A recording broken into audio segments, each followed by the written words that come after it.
Bismillah ar-Rahman ar-Rahim. Alhamdulillah wa salatu wa salam ala Rasulillah. Welcome, everybody. Welcome to the closing session of this really wonderful conference. That's how I feel about it. It's been really stimulating, thought-provoking. You know, some of these papers were really great, brilliant, and gave us a lot to talk about.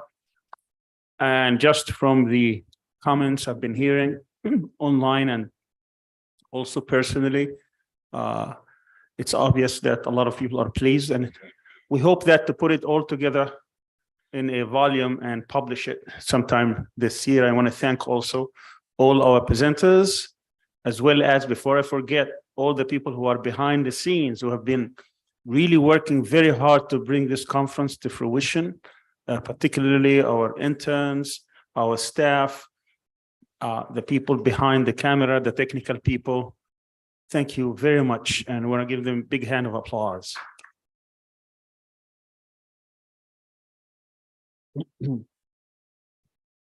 As in the program, this session is designed to bring whatever ideas, thoughts,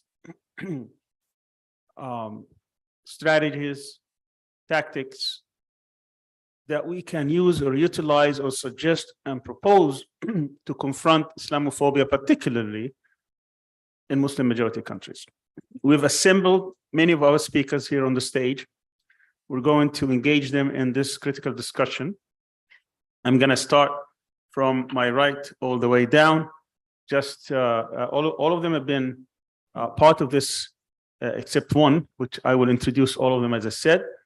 And we will give each one a 2.5 minutes at the beginning as an opening statement to tell us whatever ideas they have on that score, the score of, or the topic of how we confront Islamophobia from their perspective. And then me and my co-moderator, that I'm very pleased to have with me here, Mobashra Tazamal from the Bridge Initiative at Georgetown University. She will also engage our panelists for about maybe 40 minutes or so, and then we're going to turn it to you, the audience, in which you can ask questions, give suggestions, but try to keep it within 90 seconds so we can give the opportunity to as many people as possible. On my right hand is Dr. Mohammed Muzaffari from the University of Religions and Denominations from Iran. To his right is Dr. Asim Qureshi from CAGE. He's also a non-resident fellow here at CIGA. CAGE is in the United Kingdom. To his right is Dr. Enes Bayraklı, who is he is a professor also, as well as a specialist on Islamophobia, particularly in Europe. He's been editing many volumes. How many so far, Dr. Enes? 7 volumes on Islamophobia in Europe. And he's also from the Turkish-German University. And to his right is Dr. Fahid Qurashi, who is in the University of Salford, Manchester. Thank you, from Manchester. I knew that, Manchester. All right. And to his right is Dr. Hassan Mahmoud from Northwestern University in Doha, Qatar. And to his right is Asma Al-Abid. She is from Islamic International University in Malaysia. And to her right is Dr. Setrah Sadiqi, who is an independent researcher. She will soon also be a non-resident fellow with us at CIGA. She's from the University of Tehran. And to her right is our own Uveys Han, who is a director within our CIGA center, as well as a fellow researcher. So welcome, and thank you all for being with us. And we'll start, inshallah. Do you want to say a few words before we start? Well, I just wanted to say thank you all. I think we've had some really amazing papers, really great conversations, both in the panels and outside of the panels on topics relating to Islamophobia. I wanted to thank the CIGA staff and everyone that's been working behind the scenes, and thank all of our panelists up here as well for, I hope, will be a really good and engaging last session to tackle what we do about Islamophobia. Thank you. Just remind me, the staff, to get a picture of you here before we end, because sometimes I tend to forget. We'll start with Dr. Muzaffari, please. Thank you. Hello? Yes. Bismillah ar-Rahman ar-Rahim. Assalamu alaikum wa rahmatullahi wa barakatuh. Thank you very much, Dr. Sami. I appreciate your endeavors to discover this complicated phenomenon, and appreciate also the good conduct of your team. It was really a wonderful conference, and we had the opportunity to discuss a very challenging task of discussing the Islamophobia in the Muslim countries, in fact. And the topic was very important, and the discussions and the papers that were presented in the different panels was wonderful. I appreciate all of them. Just I want to select some important points that we are facing in our societies. After the failure of Arab Spring, I think we have to admit that we are not a society or a community which is we have only Muslims in general. We have to accept the diversity of our nations, the plurality of nationalities, the colors, the ethnic groups, the political orientations, and intellectual orientations. We have to admit them, we have to accept them, and we have to start a constructive dialogue, not only with our brothers, but with seculars.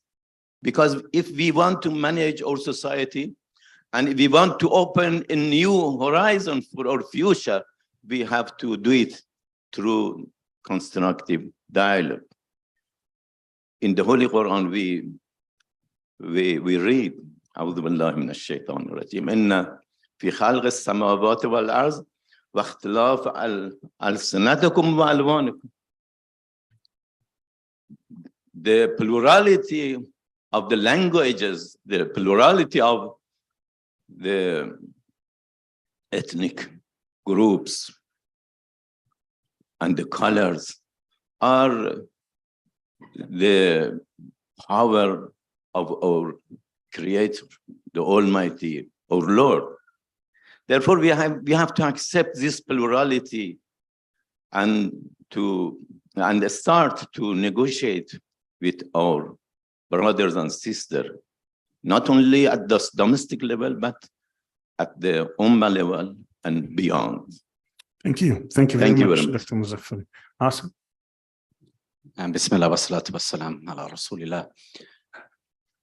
So I think my reflections over the last couple of days that I've been here have led me to think about how we have to try and stay as much as possible away from reductive narratives about what we're facing globally, whether it's Muslims living in the West or Muslims living in Muslim majority countries.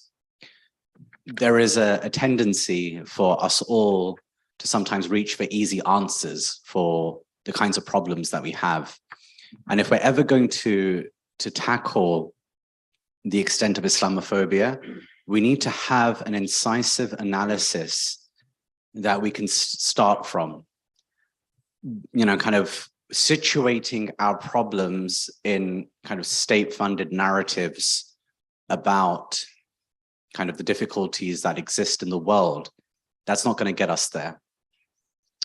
And so, I guess my call, as we discuss further about how we combat Islamophobia, is ultimately that, we need to look much more closely at exactly how our countries are formed, how they constitute their own power, how they utilize that power, what kind of resources they have, how they distribute and redistribute those resources, how those who are living under those countries, how they interact with that power.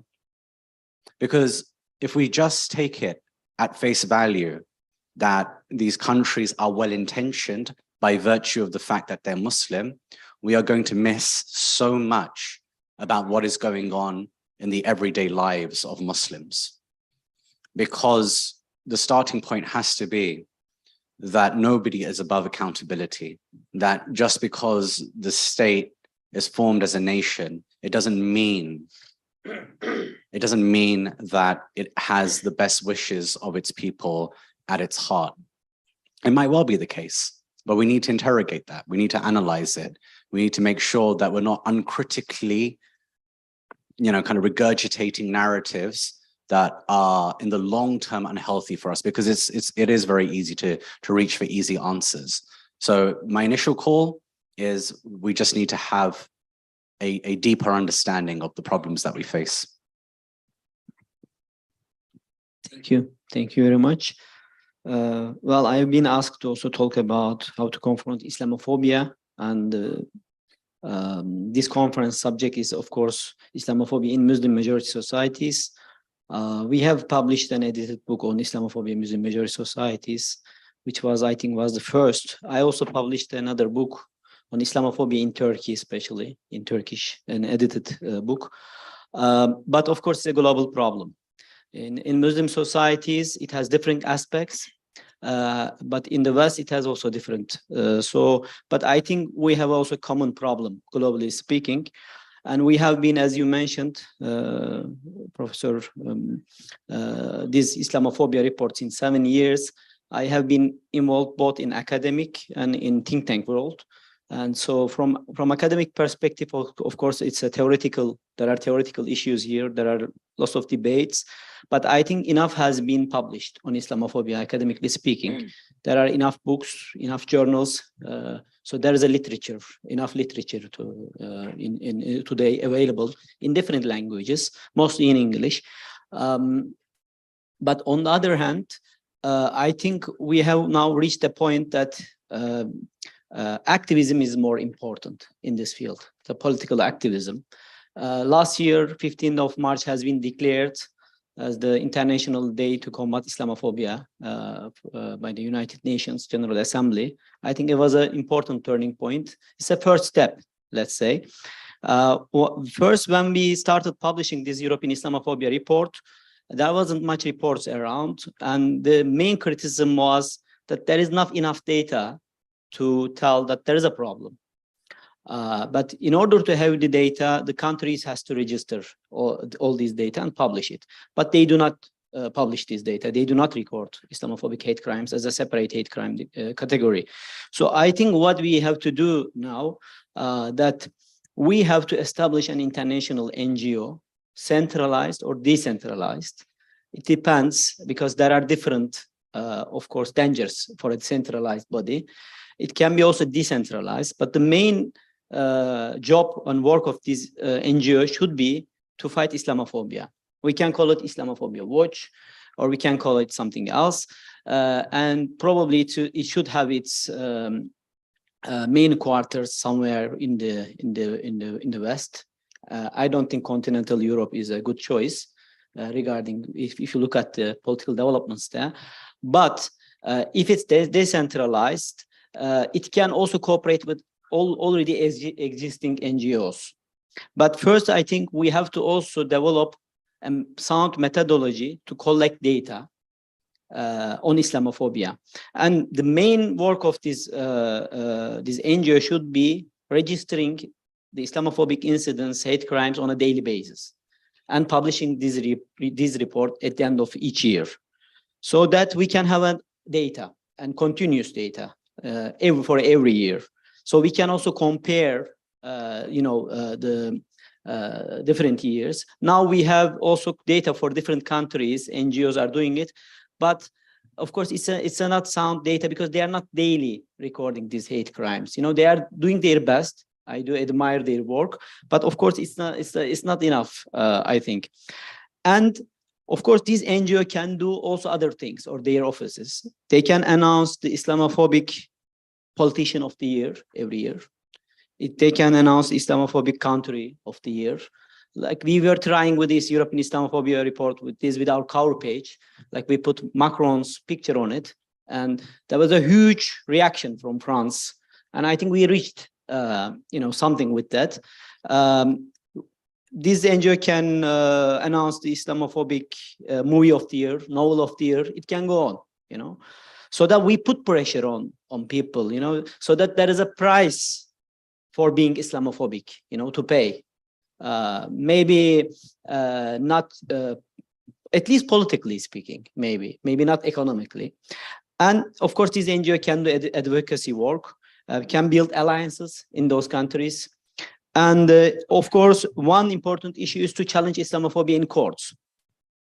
Of course, for this unit, it's really lots of funding. You know, it requires lots of money. I know how it is expensive to do this from Farid's experience, that he has to challenge all these, you know, court cases against him, and he has to finance all of this, and it's quite expensive. And another thing is that this NGO can fund the academic research projects on Islamophobia, on different aspects of Islamophobia, on national, regional, and global levels, because there are still in Europe many issues untouched with regards to Islamophobia. So there are, you know, many subjects, many PhDs can be written on this subject, and especially what we need also field work, you know. Given us so much to think about. Yes. I will give you another opportunity to, I'm sure, all right, more. That was it. That was it. That Oh. was main idea. So I have a more, No, you know, these are practical, very rich practical ideas. suggestion. Yeah, Very rich ideas. And I want to, you know, in the discussion, I'm going to pick up on that because there are some very interesting stuff you mentioned, but thank you so much for that. Fahid? Okay. Bismillah ar-Rahman ar-Rahim. Assalamu alaikum, everyone. I think for me, not just the experience that I've had here, but the experiences over the last few years. I think what I've learned, and I think what I found to be most fruitful, is collaboration. Coming together, working together, learning from each other. Just at this conference, we've heard from people from, you know, a wide range of different Muslim countries, from Indonesia, from Bangladesh, from Pakistan, Kashmir, Malaysia, the United Kingdom, loads of countries. So I've learned a lot about how Islamophobia is operating differently in different parts of the world. It is a global phenomenon, but it also has its local flavors. And these kinds of meetings where we come together, I think, are really, really important. So that we can learn from one another, we can teach each other. And, you know, there are particular themes that I've identified about different countries, okay? About the way in which a history of authoritarianism has shaped the way in which we understand and respond to Islamophobia in particular countries, about the impact that it's having. So there were people here from different countries who've asked specifically for their talks and their papers not to be published or not to be recorded because of the concerns that they have about when they go back home. So I think coming together, learning from one another, I think is vital, because I think it enhances our analysis, it broadens our scope. And I think that's absolutely vital, given that Islamophobia, as I said, is a global phenomenon. But it's not just collaborating with amongst ourselves in academic spaces. I do think, and it's something that has been alluded to, we do need to bring others along with us on the journey and learn from other people as well. People who are at the forefront of fighting against Islamophobia, whether that be activists, NGOs, or others, and learn from one another, support one another, and actually be involved in the work, the actual hard work of Islamophobia as well. Just to give you one example, from the UK, which is where I'm from, we have something called the Prevent Counterterrorism Strategy. And over the last few years, the government created an independent review, a government-led, supposedly independent-led review of the strategy. There were numerous concerns, which I don't have the time to go into now, but there were numerous concerns that many people in the UK, in Muslim communities and others, had about the way in which the review was organized and conducted. And so Muslim communities work together across boundaries, and I have to say, across boundaries that are traditionally not crossed. So there was a group, a coalition of Muslims from a range of different backgrounds that came together and decided to boycott the review, and it had a significant impact on the reliability, the validity, the authenticity, the legitimacy of the review. So I think collaboration is very, very important. Learning from one another, talking to one another, coming to these sorts of spaces, and having opportunities to meet, for me, would be the key takeaway from this. Thank you. Thank you, Dr. Mahmoud. The first four share one microphone, the last four share another microphone. So you have your microphone, make sure it's on. Assalamu alaikum. Bismillahirrahmanirrahim. First of all, I like to express my immense gratitude to the organizing committee for including me in the list of presenters, as well as organizing this extraordinary event. I call it extraordinary because I have been thinking about my own experience of being targeted of Islamophobia in my own country, which is Bangladesh, and also in Western countries where we are minority. But also, I have been reading, and most of the reading, I agree with Professor Enes that there is a huge literature on Islamophobia. Unfortunately, that literature is overwhelmingly like Islamophobic attack by non-Muslims on Muslims in non-Muslim majority countries. We do not have much literature on Islamophobia in Muslim majority countries. So far, I recognize just one edited volume and maybe few dozens of articles. However, what I learned in this by attending the presentations, like, oh my God, like it is so diverse. Our experiences of being subject to Islamophobia in our own home countries, like it is huge.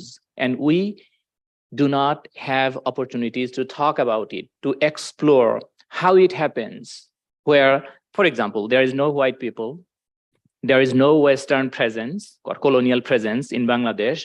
More than 90% of the population is Muslim, and still a greater number of Muslims are being subject to varieties of kinds of Islamophobic, attacks. How is this happening? So we need to understand the factors, macro level factors. We need to understand the global structures and processes that create a context conducive to Islamophobia where we don't expect it. Right. And then we also need to connect with people who have experiential knowledge, not just academic knowledge, experiential knowledge of Islamophobia in their own home as well as abroad. So there is one key takeaway for me from out of this event, that I got to hear from people, from Muslims who have experienced Islamophobia in their own countries. And I'm really excited that I have been able to connect with so many people from so many different countries with diversity of experience of Islamophobia, which helps me to clarify a lot of complexities in understanding what Islamophobia is, how it happens, where it can potentially happen, and possibly few ideas about effectively addressing this issue.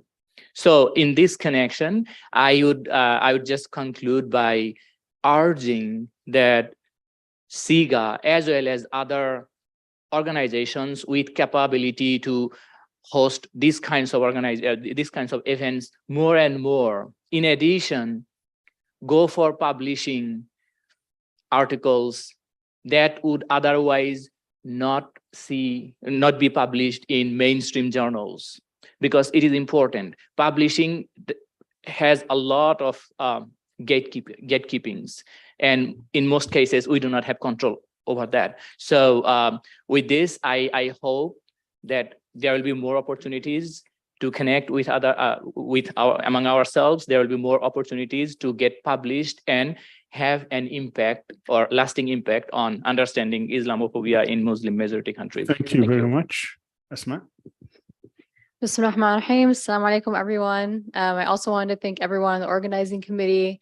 I really learned a lot, very fruitful discussions, especially about how Islamophobia is operating on local levels, operating. I would encourage everyone, however, I think a key takeaway for me was to observe how our imaginary is being disciplined in a very similar way, and actually thinking outside of the nation state model, outside of the country model, and thinking in a more ummatic way. Thinking about what are the power structures that are actually informing how I am consolidating my political praxis as a Muslim. Is this about pleasing Allah subhanahu wa ta'ala, or is this being informed by the state? And these are kind of the key questions that when we're together in these spaces that we can really cultivate and reflect upon. And I think it's really important also to understand who Islamophobia is serving, and are we serving those narratives in kind of the rhetoric that we put forth. But overall, I mean, it was very, very beneficial. I'm so grateful to, be in the same space with other people from my ummah, alhamdulillah. But I would say that in the future, we should really be thinking more about power and how that is impacting our praxis. Thank you. Thank you, Dr. Setareh. Yes. So, assalamu alaikum, everyone. And I also like to thank Professor Sami and everyone else at CIGA and at this university, because I think it's very important that there is in-person, face-to-face interaction between different Muslim nations, because I believe a great part of the Islamophobia that exists in the West and inside Islamic countries also comes from the fact that we don't really interact with each other. We don't know each other. We get our perception of other Muslim nations from the hegemon, from those who have the power and are controlling the narrative. So, for instance, I might not know anything about what is happening in Indonesia or Malaysia, and other people might know anything about what's happening in Iran. And it's very important that we get our news from each other, from ourselves, and we don't let someone else from outside shape and form the narrative. And by the way, that's like one reason that I started the podcast, and it's not something fancy or anything, but I'm just trying to give a perception of Iran that is my personal experience and is just totally independent. And if anyone wants to follow, I can just inform them and help them.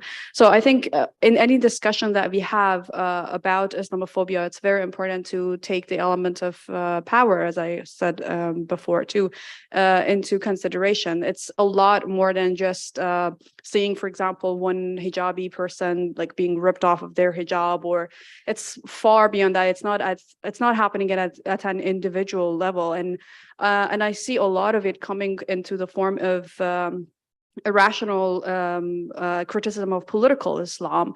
So, for example, I also see Islamophobia when I see the U.S. Secretary of State saying that the mass murder of 500,000 Iraqi children was worth it, or that Iran has no right to have nuclear energy, but the Zionist entity can have nuclear weapons, and a history of aggression. I see Islamophobia in all of these political discourse discourse as well. And I think it's very, very important. If I, as a Muslim individual, am welcomed somewhere in the West, it does not mean there is no Islamophobia happening. It's come from the political structure and the power structure, and without taking that into account, we're going to miss a lot on Islamophobia and the discourse. Thank you. Thank you very much. And last but not least, Uveys. Assalamu alaikum. I'm really honored to be, sharing the stage with such great authorities on the subject.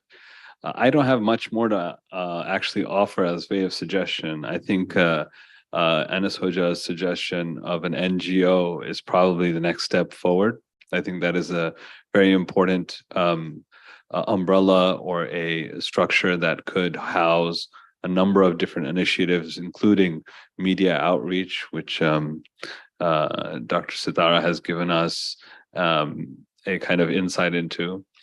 I will say one observation. I mean, there were so many themes and so many topics that I hope to get into over the course of this panel.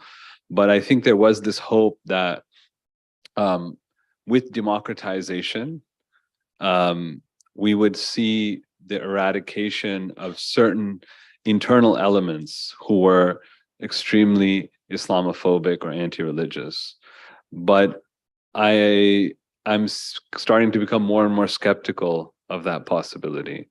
So there seems to be an element in a lot of Muslim majority countries that is politically organized, has a lot of resources, and democratization hasn't been effective enough to naturally overcome the messaging and the policies which this element puts forward.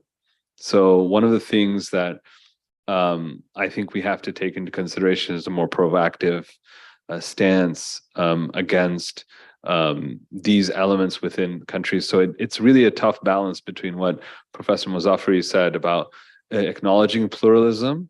That means giving people to have enough space, but then how do you at the same time, police certain speech or certain actions or certain policies as being Islamophobic. So that's something that I take away in trying to think about, and how do we have a pluralistic Muslim society, but at the same time,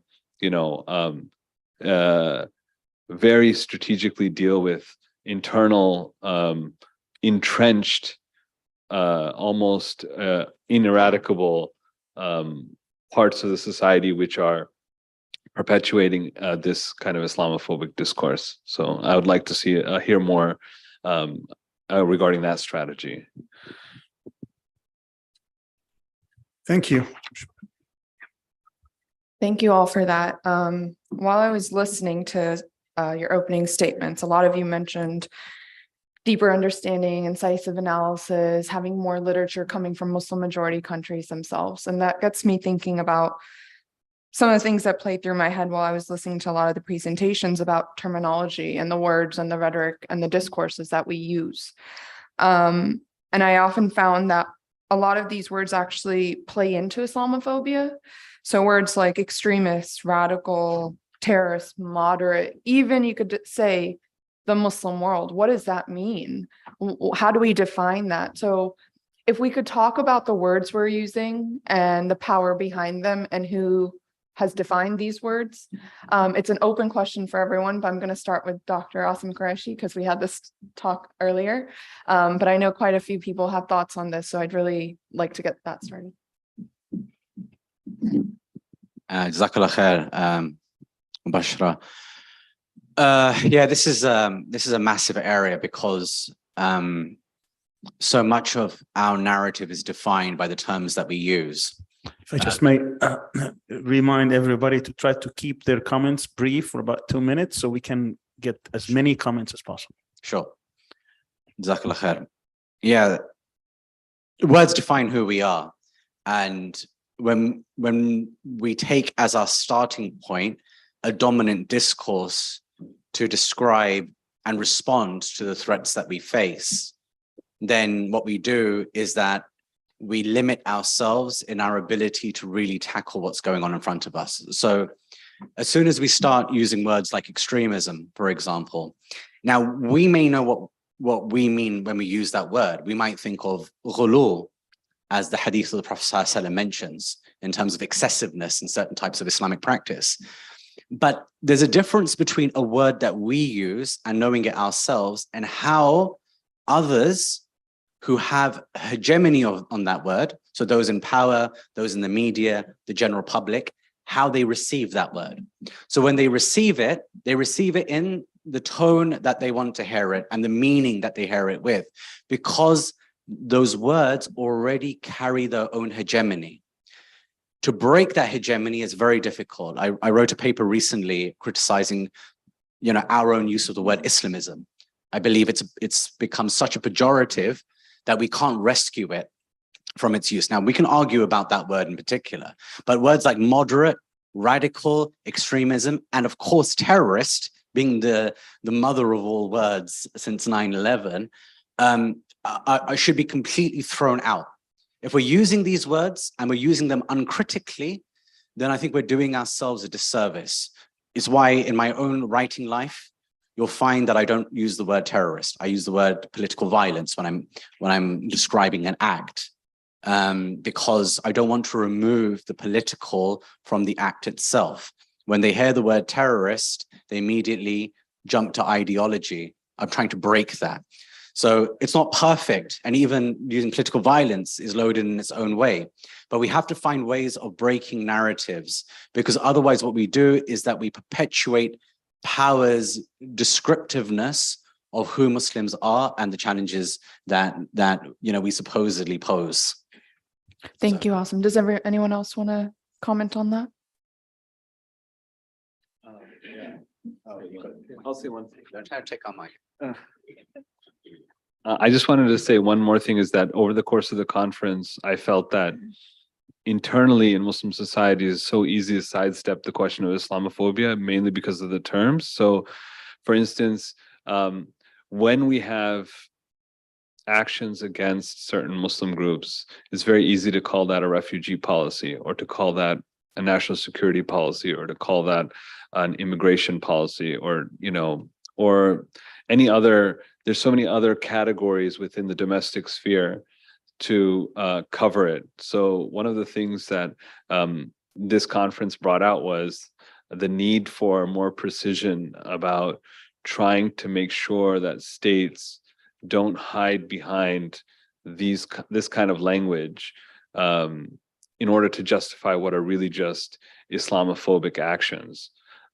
So when I see, for instance, that a certain racial group is being targeted as a terrorist organization or a terrorist group, that's a red flag, right? We should be able to, not allow the state to use that kind of discourse against other Muslim groups. And this is where the ambiguity of the word Islamophobia sometimes in the domestic sphere is very hard to pin down. But I'm sure there's, people here, especially, who could give that a little bit more clarity.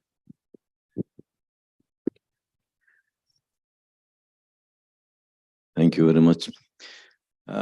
I want to comment also on the term, the Muslim majority states. I don't know from where this phrase has come. We have Ummah, we have Muslim state, a Muslim state. We have the Muslim world. Ummah consists of a Muslim population where anywhere, any country, any continent they live. For example, if a Muslim is a national of Canada or Japan, is part and a member of the Ummah. The Muslim world consists of Muslim states. And what is Muslim state? A Muslim state, as I define, is a member of the OIC. Because it's the ambiguities that surround this term create some misperceptions. For example, An-Naim defines a Muslim state, a state which 70% or 75% of the population are Muslim. And in another paper, An-Naim reduced this percentage to maybe, I don't remember, long years back, or I read this paper, to 65%, or something less. Therefore, it's very, very difficult and very complicated to define what is a Muslim state. Muslim state, sure. Very simple, a member of the Organization of Islamic Cooperation. And then where a Muslim state defined in such a simple way, we can use this term, Muslim states. It does not mean in a Muslim state, all citizens are Muslims. Even in Medina, Medina was an Islamic state, a Muslim state governed and was leading by the Holy Prophet. But the Jews were part of that community, that state. Thank you. Thank you. Thank you. Do you want to ask a question? I have one other one. Yeah. So I have a comment. this one is for, oh, did you want to answer? Yeah. Oh, okay, go ahead. Yeah, okay, thank you. Just to pick up on some of the things that have been said and what Asim was saying as well. We have to understand these terms that Mobashra is talking about, not as useful analytical terms, because they don't offer us anything. They don't tell us anything. They're not insightful. They don't describe something. They don't describe a reality. They are quite clearly heavily politicized concepts. And so their usefulness is very, very limited. Okay, their analytical value is useless to meaningless to us. These are political practices to name and sort things in these particular ways, and it's very clearly for me colonial practices that colonial masters would use to sort the peoples that they'd colonized, so that they could effectively use power to tame those and discipline those that would resist their presence in their land. Okay, if any of those that you can remember after 9/11, one of the things that George Bush said, and it stayed with me forever, was that after this point, you're either with us or you're with the terrorists. And this was a continuation of that sorting practice. Okay, and I think you are with both. Sorry? You are with both. Right. Right. Okay. So I think part of this is perhaps that our analyses are not insightful enough to understand the negative implications of using these terms. Part of it may also just be fear of using these terms, not using these terms, and being categorized as the other, and the fear of the implications that come from that. And we've got to be honest about that, and we've got to be sympathetic to that, because the consequences of being otherized can be fatal, right? Just very quickly, if we look at the way in which Obama developed the drone policy in his time as president, he developed a policy that went from intelligence-led drone strikes to signature strikes. And the signature strike was basically targeting those people, not necessarily because you had intelligence that this person was a threat or whatever, but simply because their conduct or their whatever, their profile matched the signature of what the CIA considered to be a terrorist. And they were therefore targeted for an attack. All right. So the consequences of being labeled and sorted in these ways are dangerous and fatal. And so we do have to acknowledge that aspect. But I think that we should try to enhance our analyses, our evaluations, and our thinking, so that we can try and move away from using these sorts of terms and think about the problems that we face as Muslims on our own terms, which I think is what all of us are saying here. Thank you. Thank you. That was the last point you just had. It was something that was going through my mind as I was listening to most of the presentations. It seems that in a lot of the papers, a lot of the presentations, Muslims are politicized, but politicized by those in power, whether that be the West, whether that be authoritarian governments, whether that be mainstream media. But as soon as Muslims become politically active with their Muslim identity at the forefront, we become a threat. So we're not allowed to politicize ourselves because it becomes a risk. And I think those are the two things that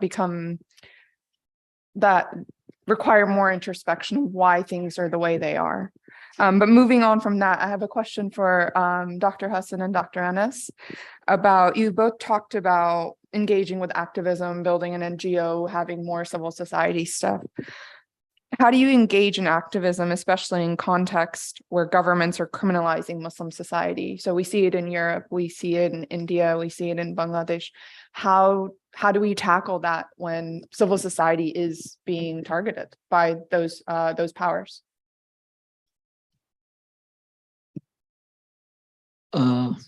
Well, I think there is a fundamental difference between, some European countries and a country like India.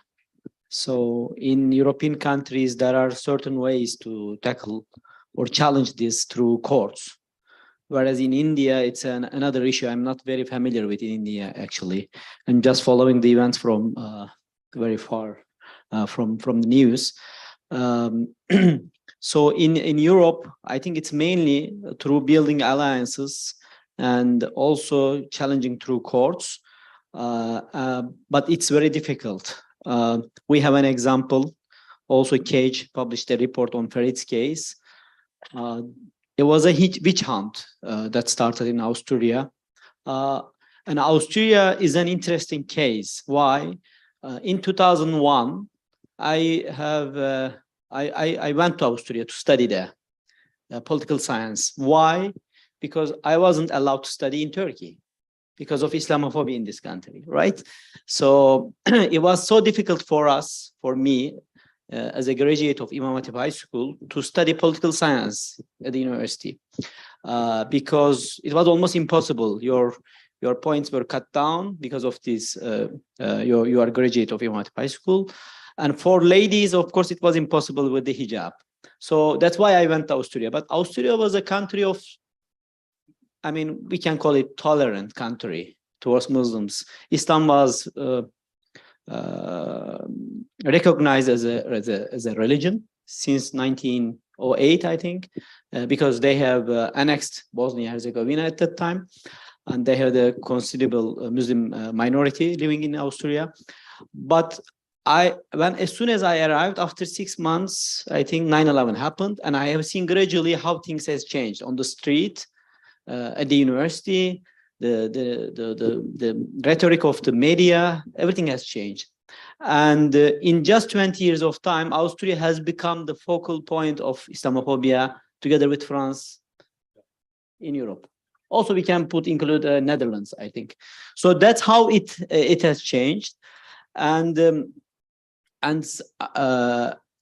through that case against Farid, and not only it targeted Farid, but it has targeted what they call in French, crème de la crème of the Muslim intellectuals in Austria. It was a deliberate choice to target these people because they were politically active, they were businessmen, they were running NGOs, and they were mostly graduates of university students, so doing PhD, and so they were the intellectuals of the Muslim community, and they had a bright future in this country.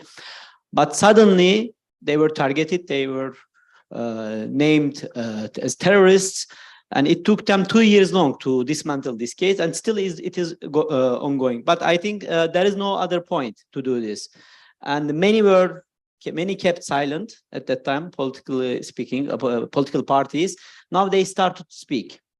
I think with time it will increase. Then more parties and more intellectuals will come out in Austria, but it will take time. Yeah. Thank you. Dr. Asim?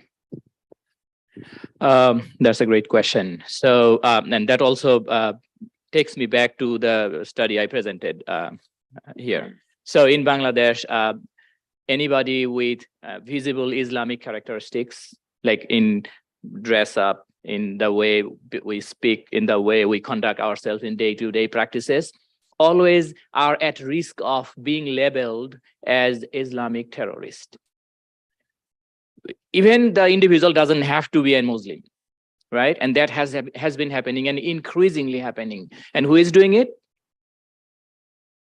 Muslims. See, that's the importance. That's why I find this particular, the emphasis of Muslim majority country, Islamophobia in Muslim majority country, so important. Why? Because we expect, and based on our experience, based on media discourses, we expect to experience some level of Islamophobia in Muslim minority countries where Muslims are minority. And we do not expect that Islamophobia will be there in Muslim majority country, because that's our country. We can make stronger claim on our state to stop doing it, to protect us from being the way we are treated back in US or back in the West, which we already know, right?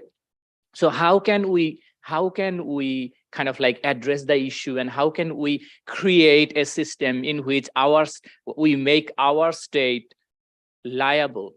We make our state questionable. We make our state interested to protect us from Islamophobic attacks. And I just want to make a quick comment on the use of the term Islamophobia. I totally agree with Dr. Asim and other that Islamophobia, the term itself is colonial. I totally agree. And it does not capture majority of our experience of Islamophobia in our home countries. Because it has become so commonplace to think about Islamophobia as something that the Islamophobic does. And we often forget that a Muslim can be Islamophobic. There were at least two presentations specifically on this topic, how a Muslim can be Islamophobic, or can a Muslim be Islamophobic, which is very much true.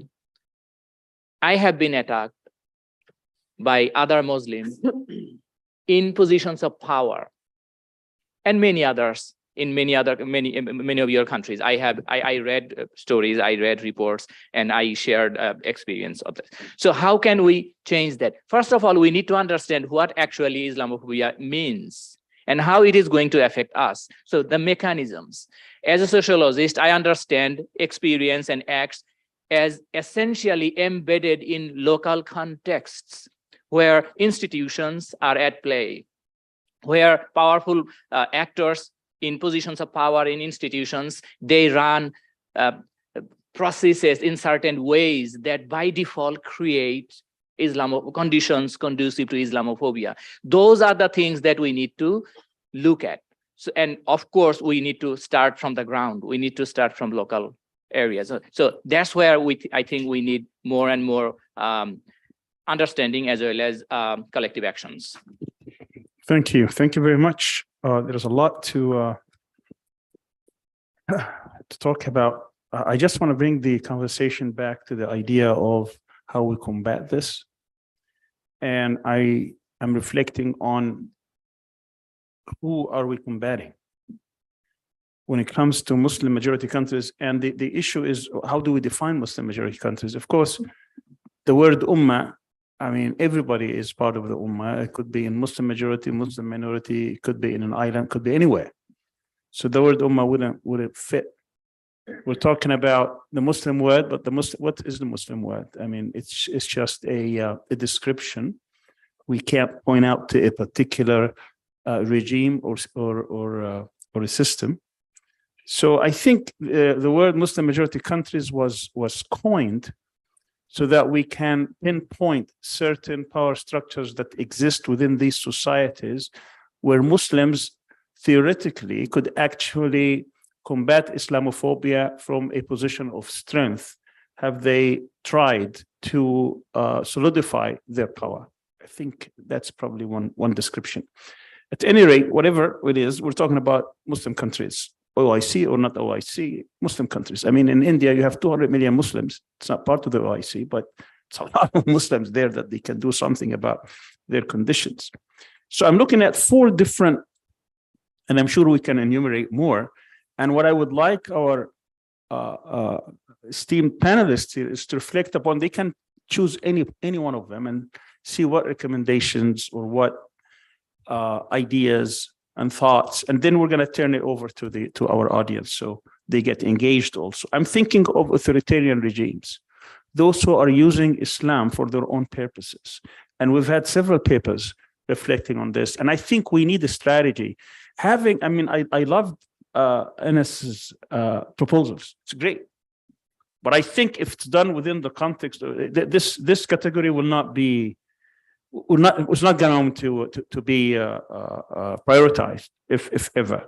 So we need to see how do you deal with these regimes that try to use Islam or abuse Islam for their own purposes, and we can define what that is. And I think there's a whole lot of scholarship to be had there. The second one is, of course, the role of foreigners or colonialists or pro-colonialists or pro-Western interests within our own societies who come to us in the name of other interests, but they're actually camouflaging, masking the actual interests.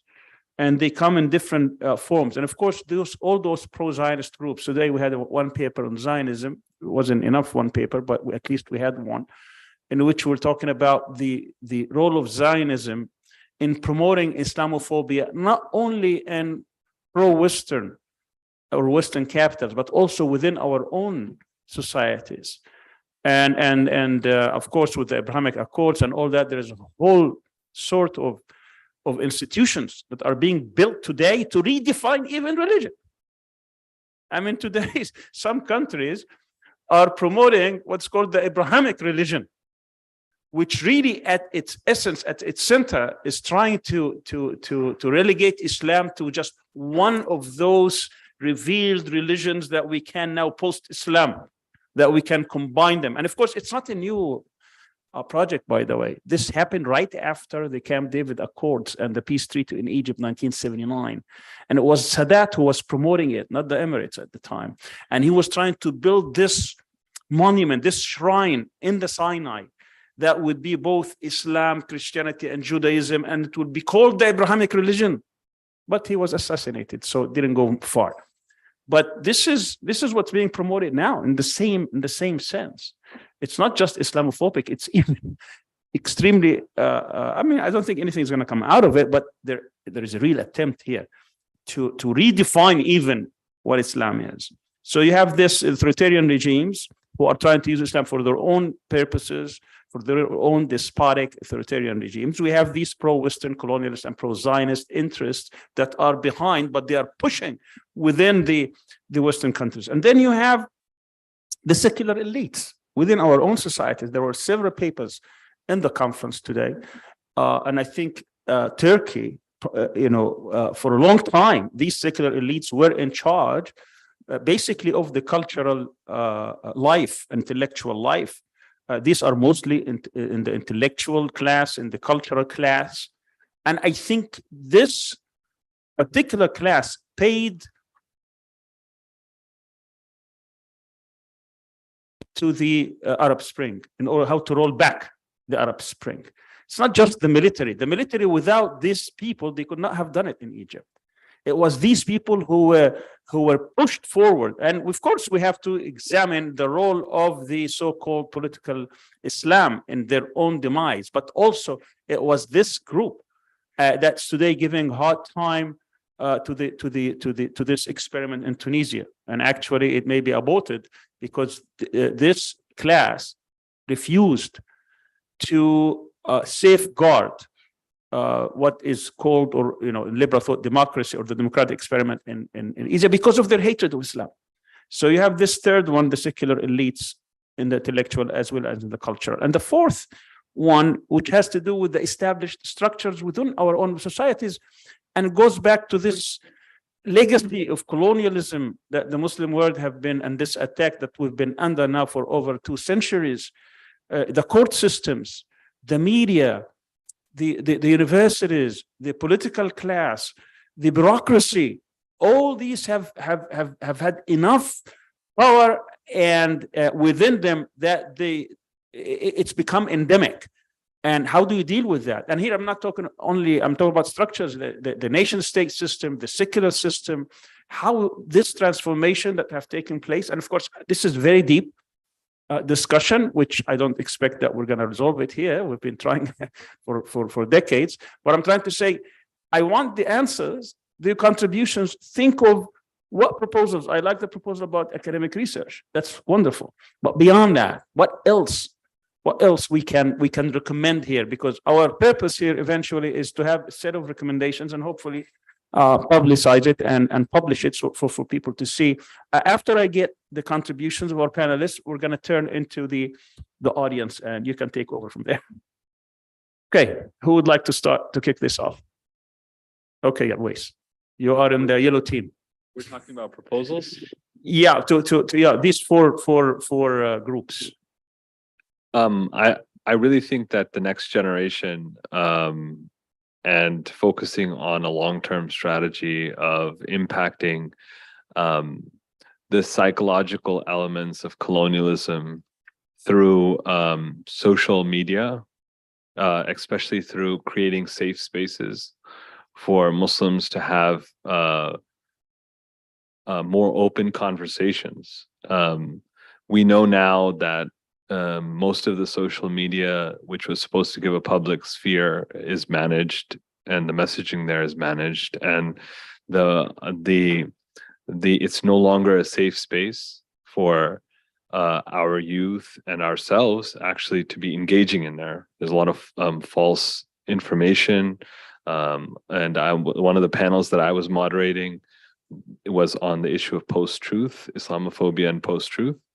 So I really think that we need to start to look at tech and technological interactions, which we are so embedded in, how it shapes our lives, and roll out solutions that will allow for, especially the next generation, to be less and less prone to interacting with tech spaces where Islamophobia is normalized. And in fact, through Islamic psychology and other kinds of values that we all share about human interaction, discourse, we can really impact the social and spiritual well-being of Muslims, because that's very important. A lot of the talks today hinted at a kind of what I call political nihilism that has come over Muslim societies, and and that nihilism is basically a kind of, nihilism is defined as basically a world, that the world that you live in is not the world that it should be, and the world that ought to be is not possible. And if that is what our young people are facing in terms of political activism, and being antagonist and challenging.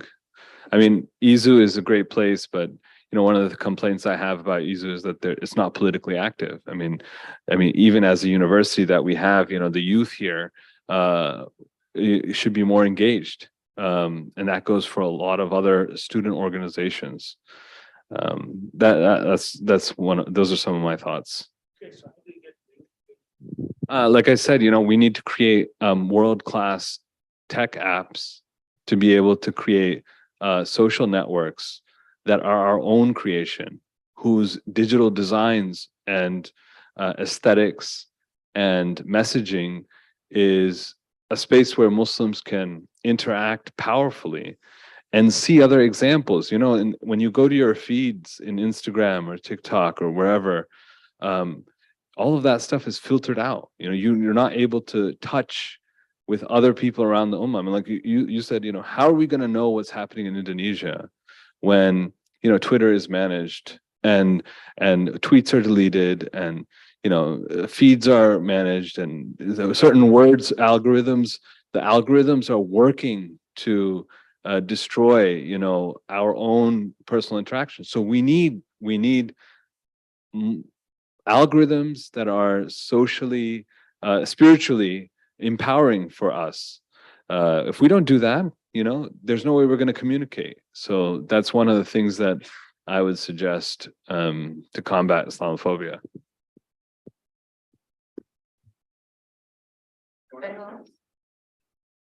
Yeah, just quickly, just coming back, I mean, it kind of picks up on what you said, just coming back to what I said at the beginning was about collaboration.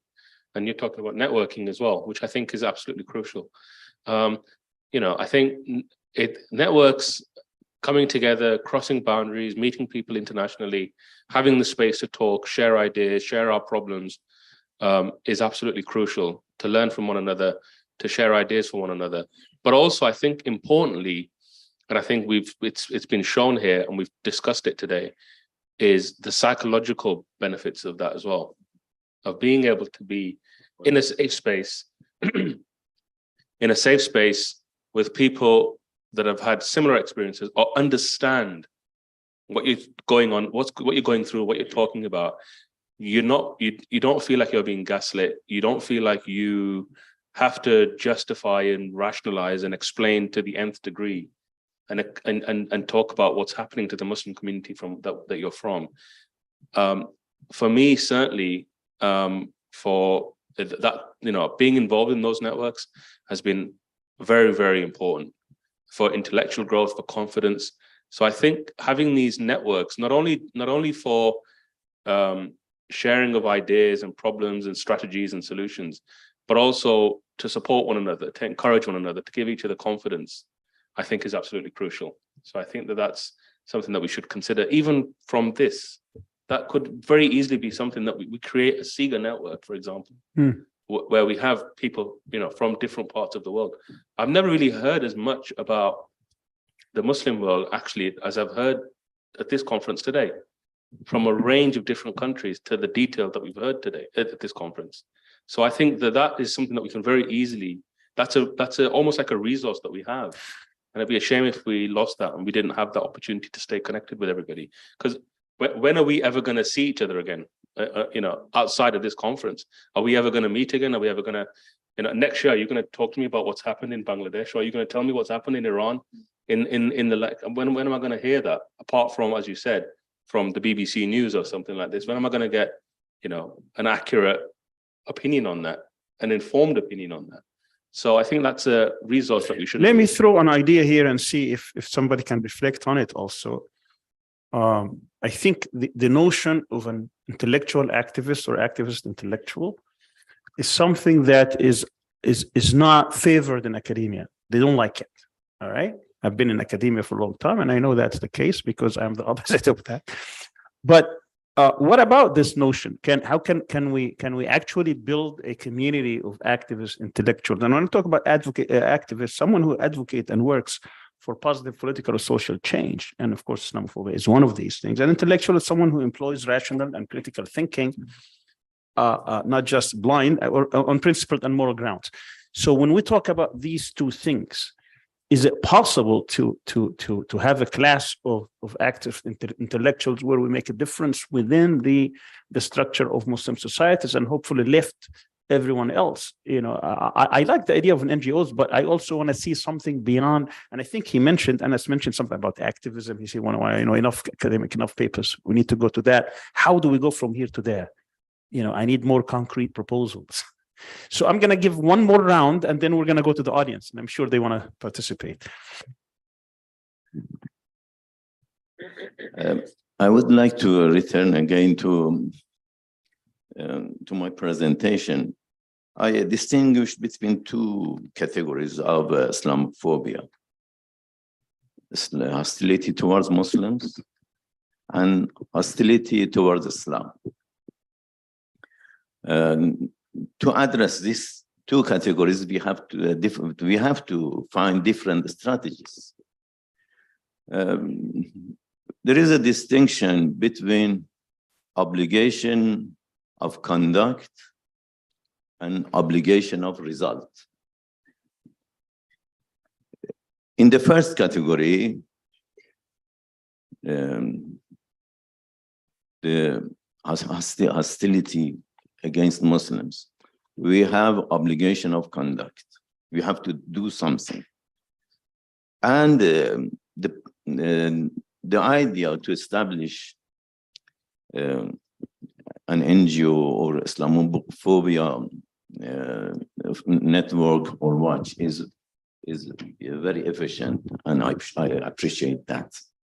But the most difficult and the challenging task is how to address the other category, Islamophobia against Islam.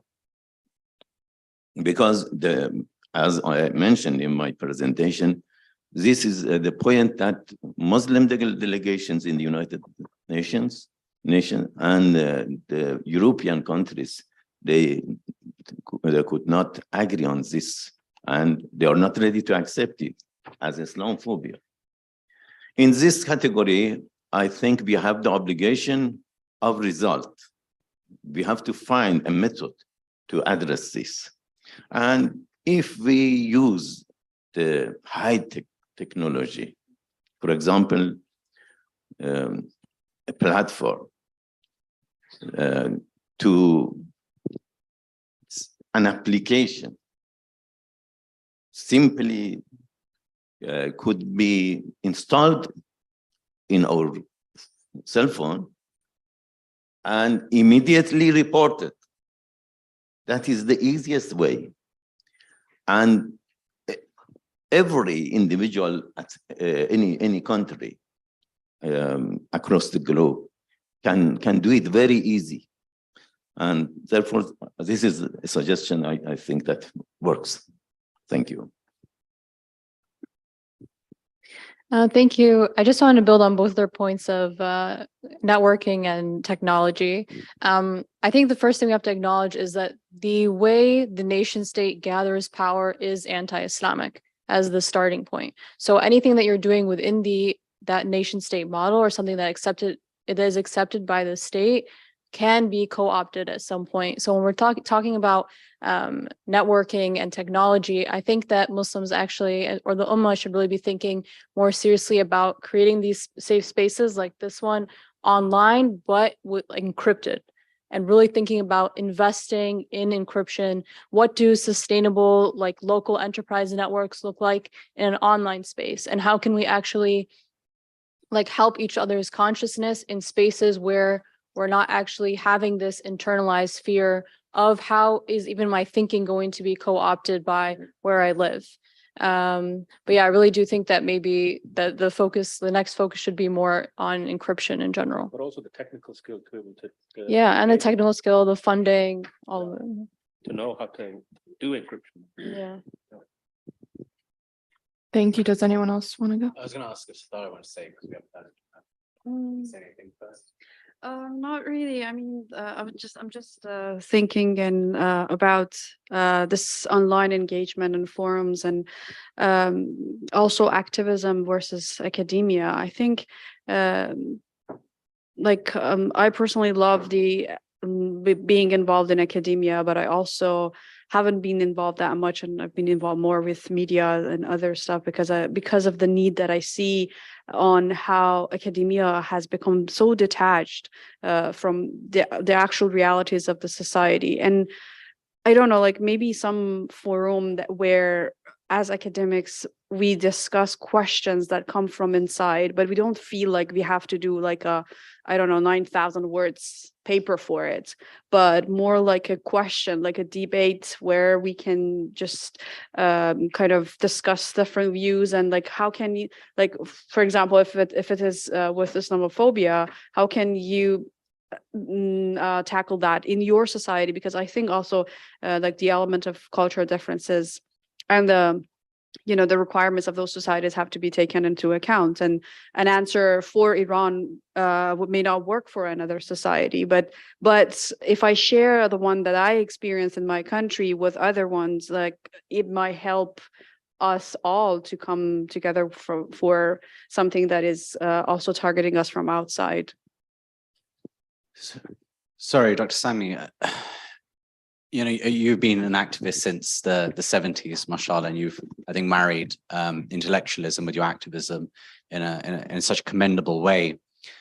I think part of the problem with our activism, especially in the last 20 years, that I've been involved at least, is the lack of understanding from most of our activist organizations and those who get involved of the extra existential aspect to all of this, which is that everything that we do is constantly connected to a material result.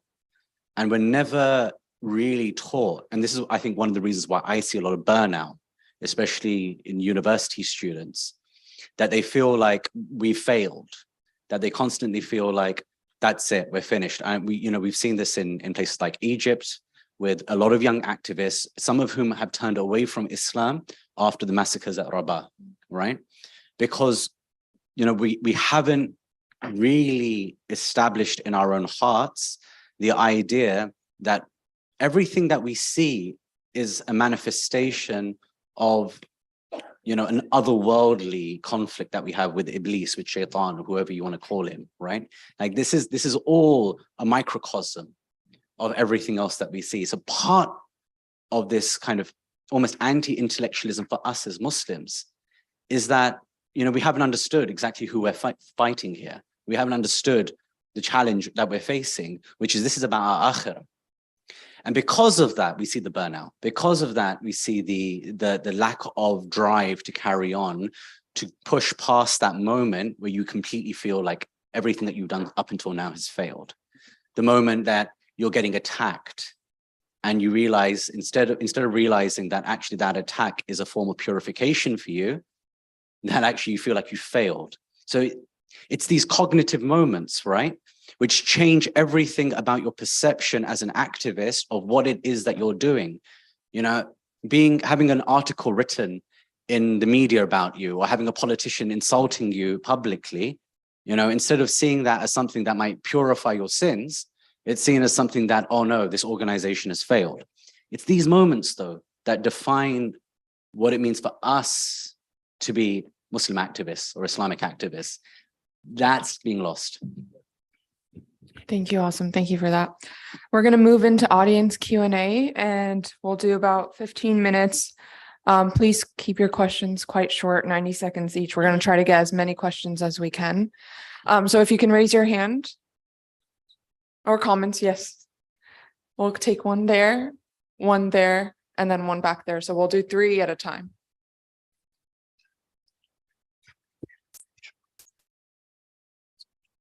Okay.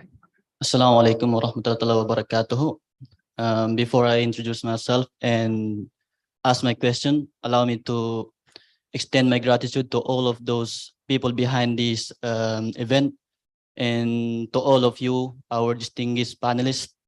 Thank you very much. My name is Rauf Basar Janal. I am from the Philippines, to be specific, from the newly established autonomous region in Muslim Mindanao.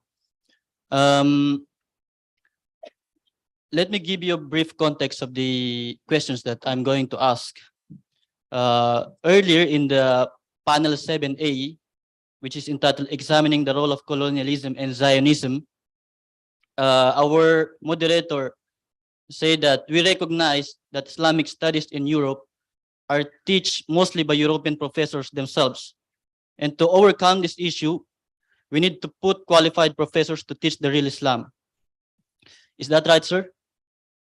Yeah, my question is, on what terms or criteria are we going to select our professors or intellectuals that should be in the position to teach Islamic studies? And second is, whose responsibility it is to make that criteria? And lastly, do we have a common curriculum on mind that we can utilize worldwide so that we can counter this Islamophobic? curriculum. Thank you. curriculum. Yeah. Thank you so much. We're gonna actually take 10 questions. So let's take there was one person up there, one here. We'll do 3 and then I'll get the next batch. We'll take all 10 questions and then we'll go to the panel. Thank you so much. I think my question is as same as my brother asked, but I would extend it a bit that I believe that Islamophobia industry capitalizes on the insecurities of Muslims. So where do these insecurities come from? I completely believe that we should have a curriculum at the state level, which should be teach to the Muslim students that who we are and who are we fighting against. We should also talk about, that should also include the products of Islamophobia like atheism or LGBT movements and who are supporting those movements. Including to this, I think that we should also propose to the Muslim corporate sector about the anti-Islamophobic industry with some, anti-Islamophobic narratives. For example, I would present the example of Pakistan that Pakistani state played a historic Turk drama, Ertuğrul and Yunus Emre. And we saw the change in perception of common Pakistani people in days.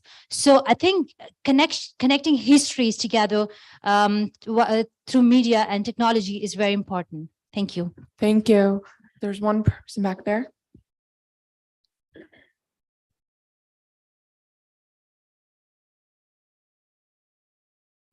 We'll get you next round. 1 second. Assalamu alaikum. This is Kaji from Bangladesh.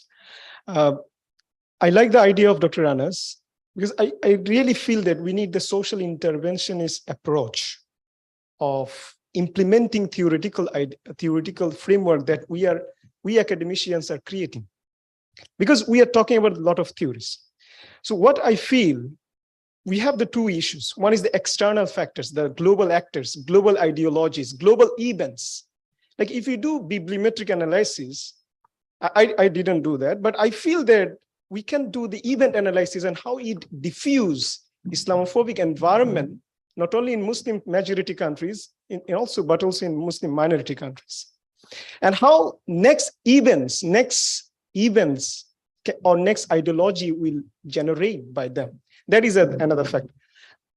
The second factor is the internal. As a Muslim, as a social and individual human being, the realization problem.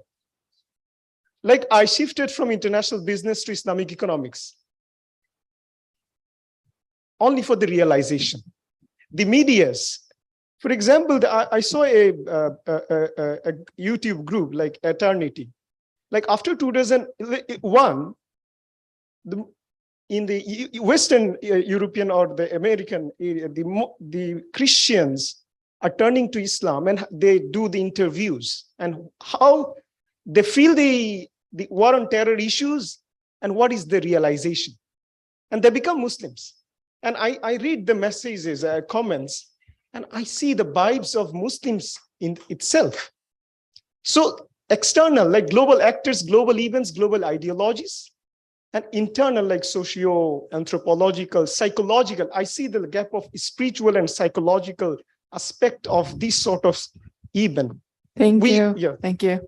Okay, so we're going to continue taking some more questions. There was one over here.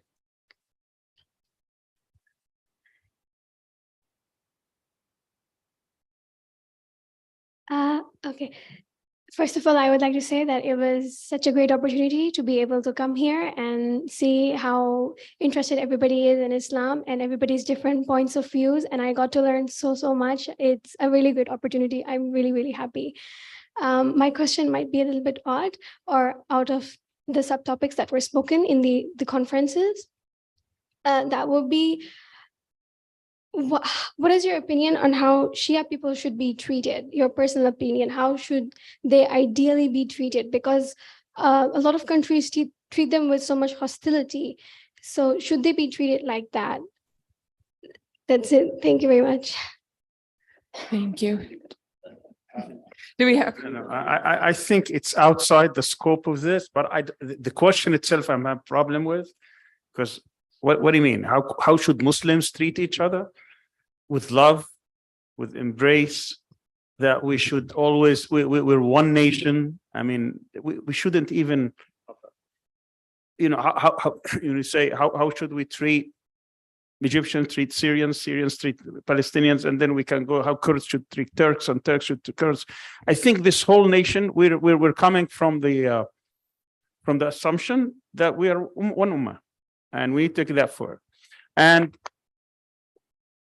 when it comes to the other problems, because we dealt with this before, we're not going to deal with it in 2-minute vibes.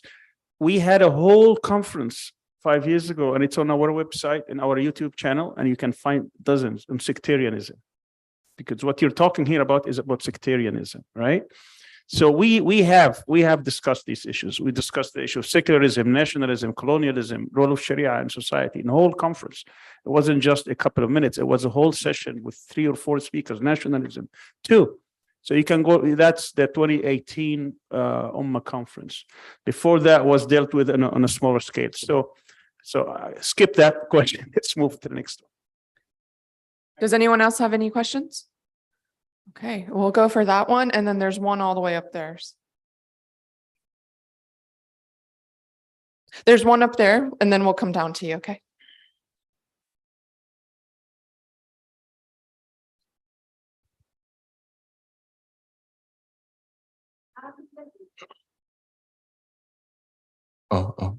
Let's go, yes. Assalamu alaikum. First of all, I would like to thank every participant here, and for sure the professors and the doctors and the CIGA for organizing this kind of event. It was really helpful for us. My question is, first of all, I would say I really like the solutions and the missions and the vision that you have mentioned while addressing the issue of Islamophobia. And I would like to ask a question which is actually correlated to the topic, which is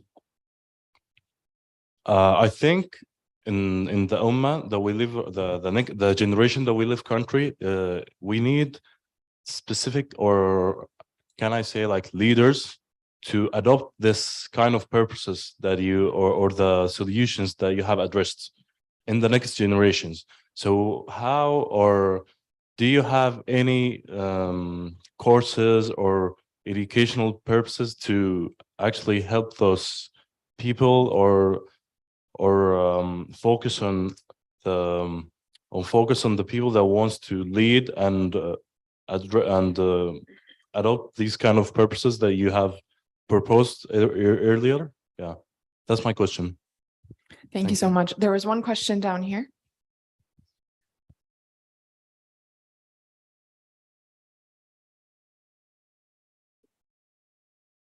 Bismillah, Assalamu alaikum. حنينة from Algeria. فقط بداية أود التنويه لأمر لم يتنبه له الحضور، وهو أن بلد الجزائر هو أكثر بلد عانى من الإرهاب. Quickly, just in case people don't. You want to speak English or Arabic? Arabic, then I will have translate. So those who don't know Arabic. أود حنينة من الجزائر. Yeah, she's Halima from Algeria, and she says that she comes from a country that suffered from terrorism for over 10 years. نعم، أود التنبيه. فقط قلت بأن الجزائر عانت من الإرهاب طوال عشرية كاملة، بل وأكثر، سنوات التسعينات، وهي ذات الفترة التي تطور فيها مصطلح الإسلاموفوبيا والإرهاب. المفارقة الغريبة والعجيبة التي لم تتنبه لها الحضور، خاصة الأساتذة، أن الجزائر في فترة التسعينات كانت تنادي إلى أن الإرهاب معضلة دولية، ظاهرة دولية. In the 90s, they developed the Islamophobia concept within the society, and then they were saying that the terrorism is an international problem. ولا تقتصر فقط على الجزائر. And it's not only for Algeria. لكن لا أحد رد علينا بالإيجاب. But no one really said anything about it. لكن مع أحداث 11 من سبتمبر after the 11th of September, أصبحت الجزائر المرجعية الأولى في العالم. It became the reference point, Algeria, because the وإلى الآن، وهذه حسب تصريحات المسؤولين خاصة في بلدي في وزارة الخارجية شخصيا، أصبحت مرجعية في مكافحة الإرهاب. It became the point of reference for fighting terrorism.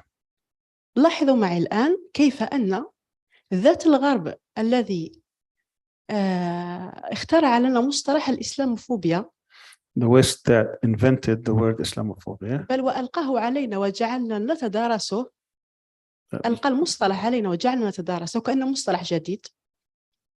Became a new terminology that they invented for us. في حين يتعامل مع بلد مسلم وهو الجزائر، وهذا البلد ينفي تمام النفي أن الإسلام له علاقة بالإرهاب. How they dealt with Algeria in a country that does not. Yes. كيف لبلد يقول بأن الإسلام أنتج لنا الإرهاب والفوبيا الذي هو مرض نفسي. يعني أولا يجب أن نحدد المصطلحات. أنت تعلنين إنه الجزائر هم يستخدموا الإسلام كمصطلح الإرهاب مع بعض. لا، الجزائر تنفي. نعم. Algeria denies that Islamophobia has anything to do with لكن الدول الغربية تتعامل مع الجزائر. So what's your point? Get to your point. ما هو سبب هذه المفارقة؟ كيف تتعامل معي وأنت تقول بأن الإسلام أنتج الإرهاب؟ The question is, how does the West on one hand promotes Islamophobia, and on the other hand they are very close to Algeria, where Algeria denies that Islamophobia has anything to do with terrorism. أمام مشكلة. There is a paradox here. نحن أمام مشكلة مصطلحات. تمام. نعم، أعتقد شكرا. فهمت السؤال. شكرا. Do you think we have time? I think we have one more.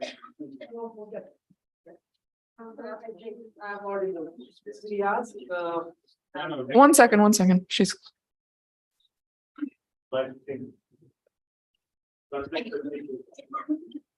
Assalamu alaikum warahmatullah. I think from taking it from Dr. Anas that we need to push forward NGOs and all the things that he suggested to Dr. Uveys, wherein he said that we need to intervene at technological level as well. But I think until there is a political will in a country to push forward this fight against Islamophobia, it will remain only in papers. One example, but which I have, is when there was this, because I take you from Dr. Uveys, when there was this now demised government of Imran Khan, who raised this hue and cry of Riyasat-e-Medina, and of late has forgotten that the rhetoric of an Islamic welfare state that he raised for 3 years, and that cost him the government last year.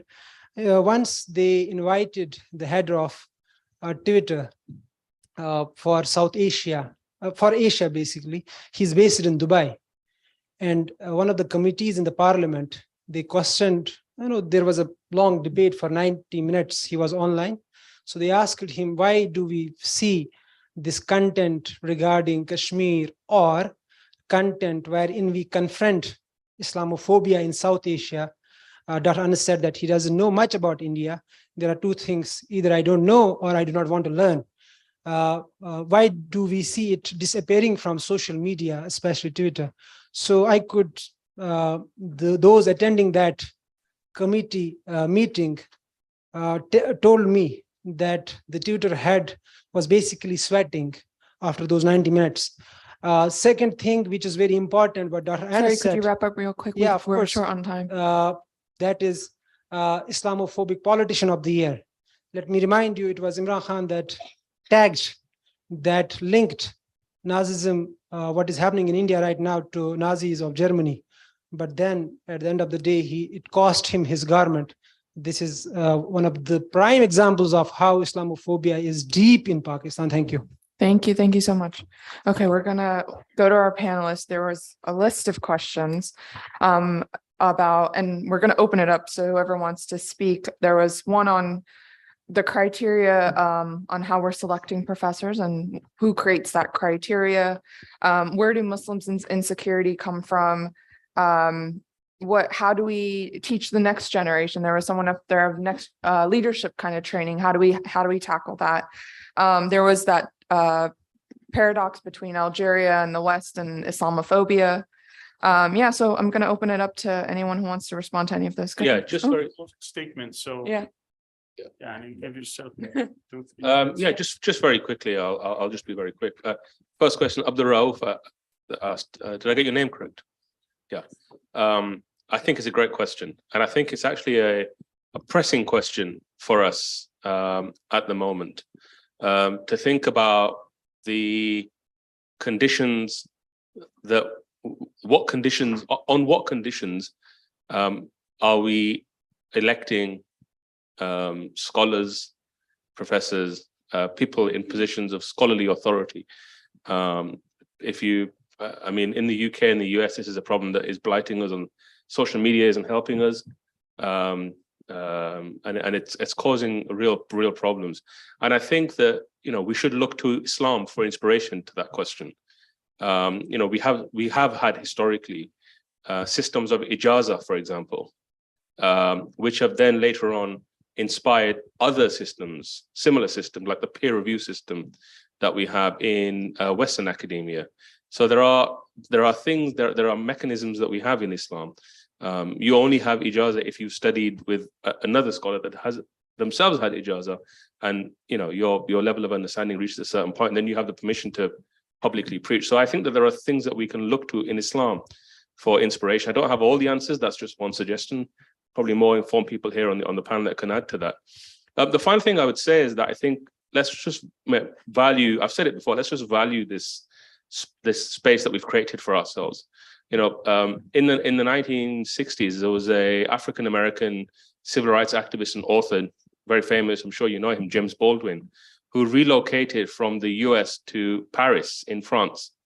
And when he was asked about that question, about why did you relocate and why did you go to Paris, he said that the condition in which I was living in the US, where I could be killed at a moment's notice, was interfering with my thinking process. I couldn't sit down at a typewriter and concentrate on writing and thinking and intellectualizing when the fear of being killed at a moment's notice was constantly on my back and constantly hounding me. So we need to carve out these spaces and use them and support one another. Thank you very much. Does anyone else want to give some closing statements, respond to any of the questions? Everybody should give 2 minutes. So this very rarely happens. I'm going to slightly disagree with my good brother Fahid over here, Dr. Fahid. The problem, Fahid, is that we have people with many ijazat who have contributed to extreme amounts of violence against the ummah.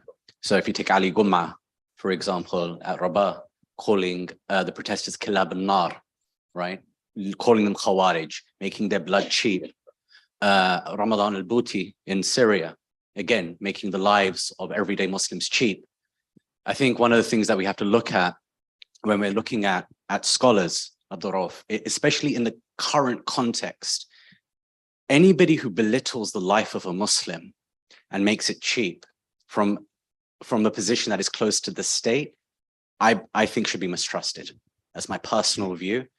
And I think we've seen enough scholarship now across the world to know when we see the signs of a form of scholarship that's conflicted and that's biased in some way. There's a famous Sufi scholar from the 16th century, his name's Sha'rani. Sha'rani says that, you know, beware of scholars who have the dunya, you know, close to their heart, especially when they're in proximity to an emir, to a sultan, to some kind of power or authority. So we should take some lessons from that.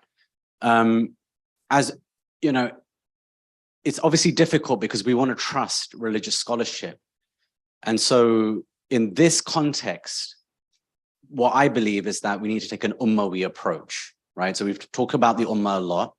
Those scholars who are thinking about the Ummah, who are constantly putting the affairs of the common person within the Ummah at the front of their mind, who are not scared to talk about the needs of the Ummah, then we should be taking them more seriously in this day and age in particular. Those who say, well, we prefer one part of the Ummah over another part of the Ummah for whatever reason they're giving, be it geopolitical, be it state-centered narratives, be it racist, right?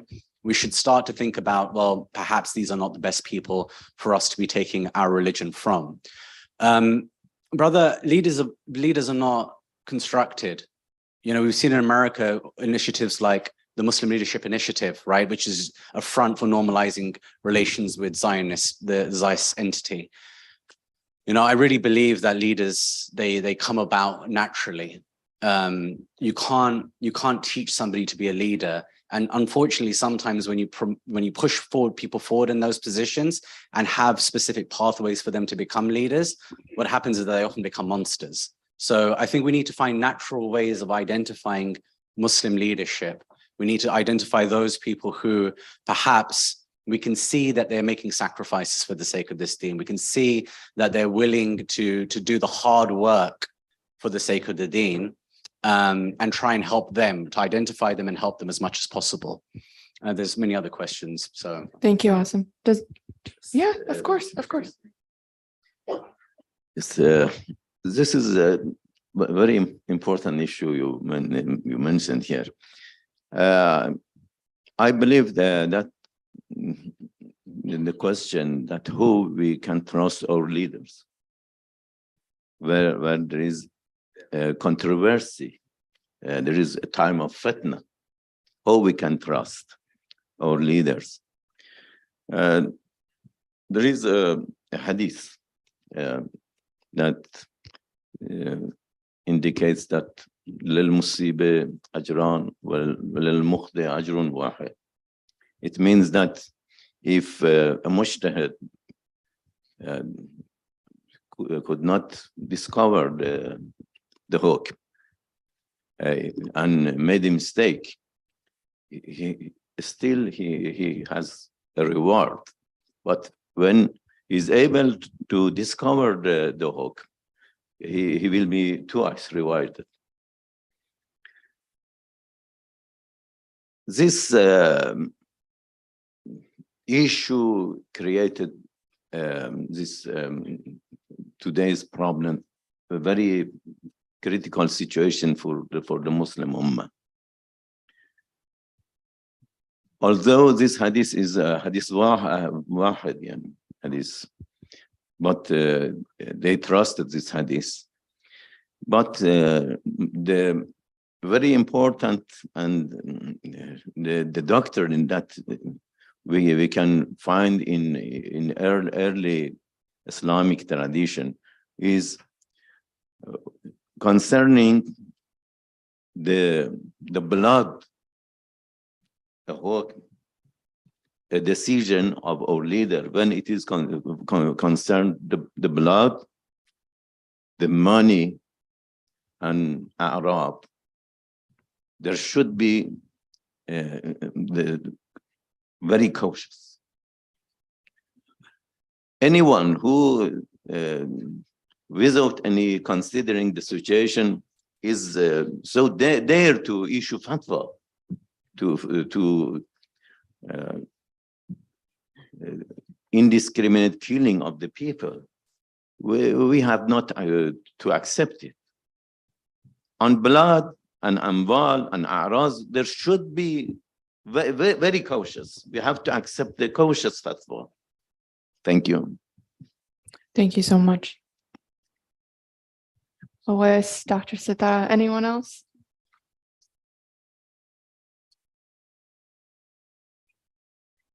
Yeah, I'll just make a comment towards what's the name? Riaz. He asked about like the role of political will. Like whatever we do is eventually going to be shaped by whether the political will in our own country is going to support or stand against it, right? And although the current political context in most of our Muslim majority countries isn't so, I mean, doesn't look like supportive enough, but I'm really hopeful based on what we experience in our own country, in Bangladesh. There had been in the intelligentsia, it is disproportionately like anti-Muslim, I would rather say, in essence, and also in practice. So often we see like, for example, a couple of months ago, the textbook board asked to revise history, and Muslims have been almost eliminated from most of the textbooks in middle school. So what happened? Everybody, like 90% Muslims, everybody, regardless of their political orientation, regardless of their sectarian belonging, regardless of their different other like divisions, they all came together and started criticizing like what is happening, right? So since we are talking about mostly like Muslim majority countries, we are majority, although we may not have enough influence, or we may not have opportunities to practice our majoritarian power.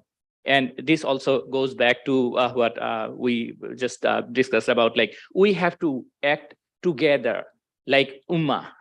So when we are together on certain occasions, we do not have to be in agreement with every occasions, every questions, but there are some critical moments when we have to come together and we speak out our mind, we make demand on our governments. And those are the moments when I believe that we can make our political will supportive towards our cause.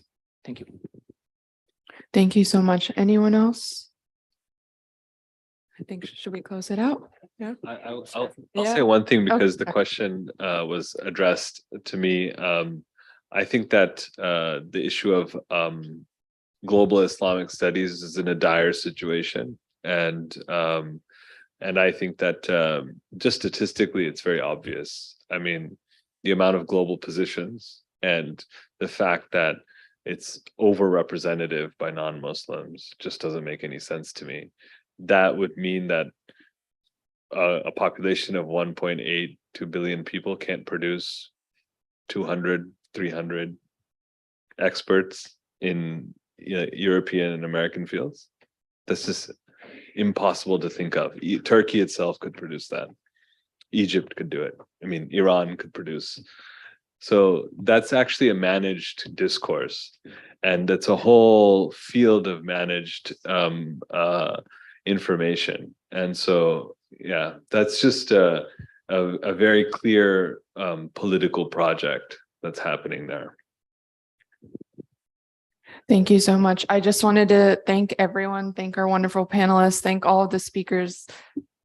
Do we have time for one more question? Okay, we'll do one more question.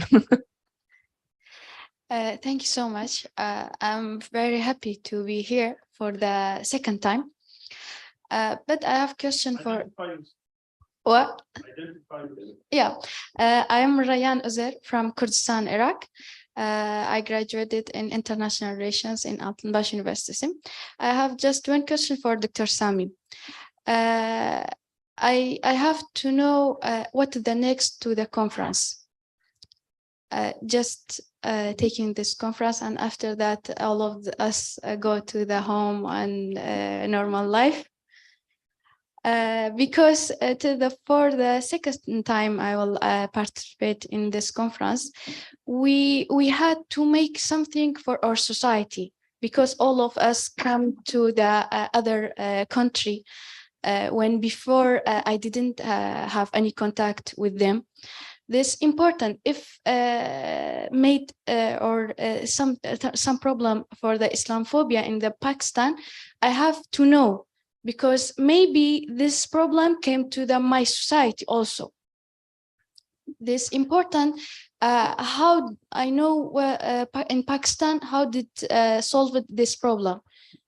And after that, maybe I will useful for them solving or them way to that problem. And thank you so much for all of us. Dr. Sami will answer that in his closing. I'm just going to say thank you to everyone. Thank you so much for coming for this very insightful weekend full of presentations, full of connections, full of networking. I'm going to thank all the speakers again, all of the speakers who presented these past 3 days, CIGA, Dr. Sami. Thank you, everyone. Please stay in contact. I know we shared cards and emails and stuff, so I think that's a great way to move forward as well. But yeah, thank you. Thank you very much, Mubashra, for being part of this panel. And I want to thank all the panelists for their insightful and thoughtful ideas and proposals and comments. This would end our conference. So I want to thank everybody for being part of this. I think great experience. The question has been asked about what's next. It's a good question. It will always come after the end of every conference. And of course, we are not an NGO. We are not an organization that has on the field type of engagement, but we would love to be engaged with the youth, would like to train the youth, would like to train whoever would like to be engaged with us. We have an active internship program in which people, particularly young people, could come and be part of our activities for a year or two, whatever their time allows. They could be trained on how to write reports or how to organize conferences, be part of this. So it's wide open. I like some of the proposals that have been given to us, particularly by Dr. Bayraklı, in which we try to promote them, but of course we do not have the means or the resources to make them happen. All what we can do is network people together, is to make these conferences, bring them together.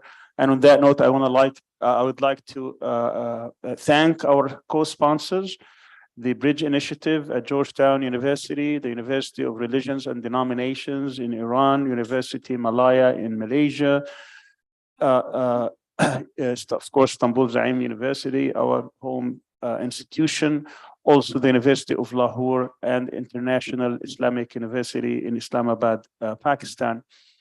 And we would like to continue this conversation. This is not the end of it.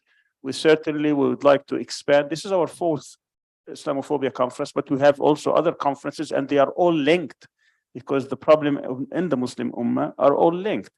Our center focuses, if you look at our mission and vision, you would see that we are very much centered into the problems facing the Muslim world and how they interact with global powers. That is the central topic, the central theme, the central concern, challenge that we have, and we'll try to address it from different directions. We have a seminar series, and if you look at our YouTube channel, you'll find that almost 60 different seminars that we have addressed that talk about these issues. That's in addition to about 60 other episodes that we produced over 2 Ramadans during the pandemic. That's over 120 different lectures and presentations. On top of that, we have the book discussions that try to also pick some of the most important books on the topic. I think we reached something like 40. And we have all these conferences in which we try to bring together leading intellectuals, leading scholars from around the world to address these issues. So we have a lot of these things. And on top of that, we would like to train young people, as we say it. We've done that in the past and we'll continue to do so. So if you're interested, if you're a young person and interested, make sure you get in touch with us and we'll try to find a way in which you can be engaged. So I hope I answered your question, not fully, but this is what we can do at the moment. And we'll try. We have many publications also. We have a publication called Geopolitical Compass and another one called Geopolitical Bridges. If you would like to receive these, they're all online. We have a website. That website actually has all these previous copies. We produced, I think, something like 134 or so, and they are produced copies, the Geopolitical Compass, and they are produced in Arabic, English, 3 separate issues, 1 Arabic, 1 English, 1 Turkish. And we also have this Geopolitical Bridges, which is periodic. The other one is monthly. And that one is actually much more expanded, in which we draw from the sources that other than English. This one is English. This one is actually 9 different languages. So there's a lot you can get, lots of resources that you can download and look. We have other studies on our website, other books, other proceedings of these conferences that you could also download. You could also be a part of if you like. I'd like to announce our next program, which will be this Friday. For 3 days, Friday, Saturday, Sunday.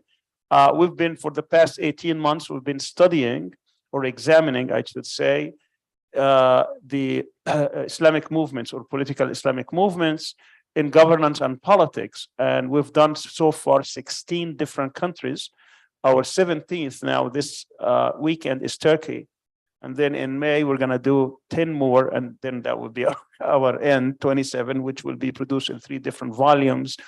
So it will be online live streaming also in different languages this weekend. So tune in, and will also be uploaded on our YouTube channels.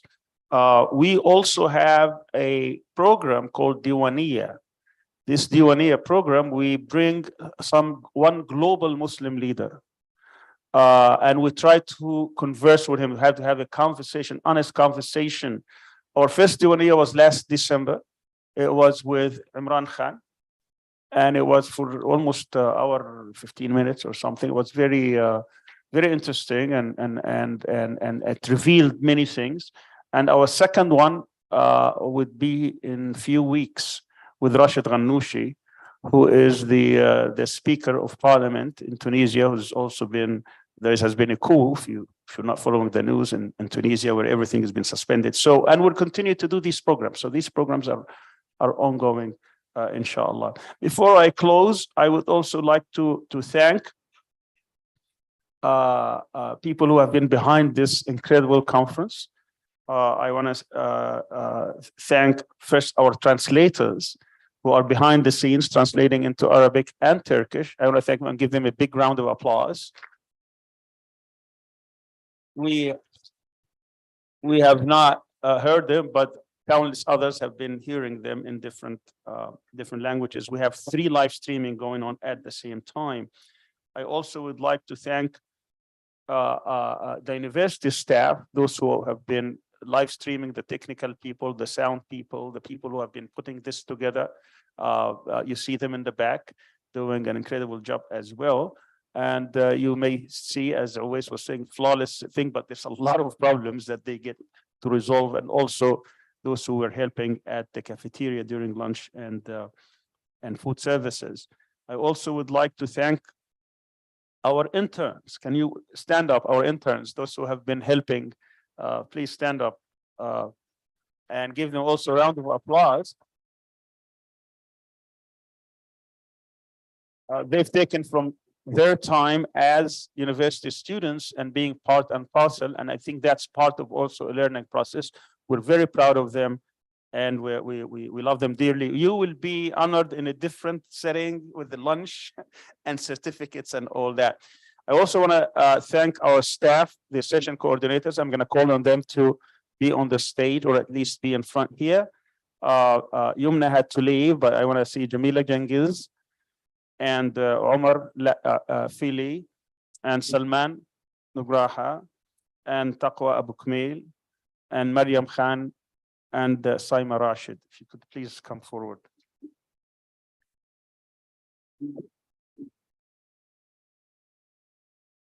These are session coordinators. They have been working with our speakers, with our guests, with emails and with everything. Thank you so much.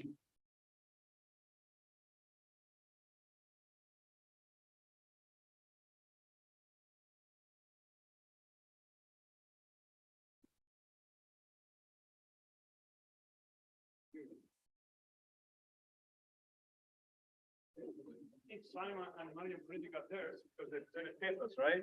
Jamila. You want me to? Choose the one of them.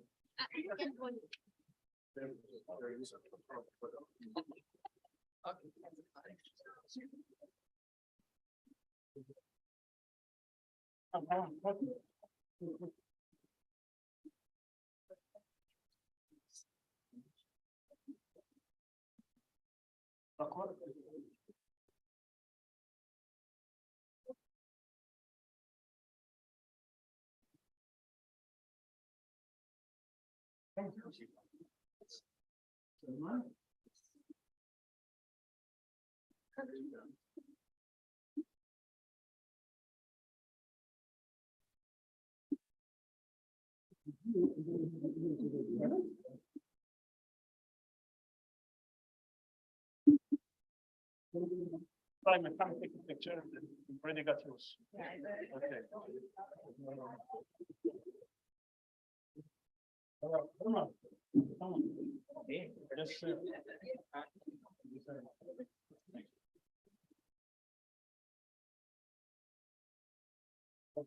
Let's have a picture all together.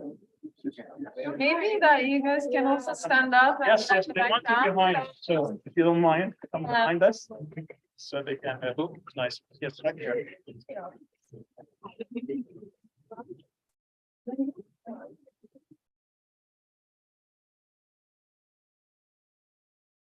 Okay, the heart and soul of this is Yunus. Where are you, man? Come. Yes. Yunus is the one who is organizing all this and taking care of all the.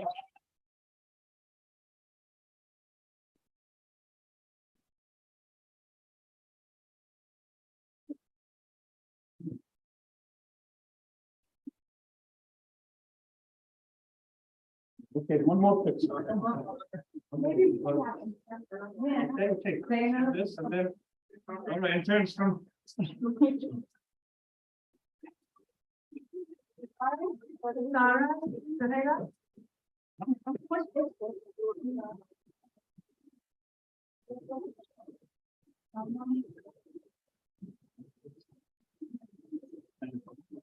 All right.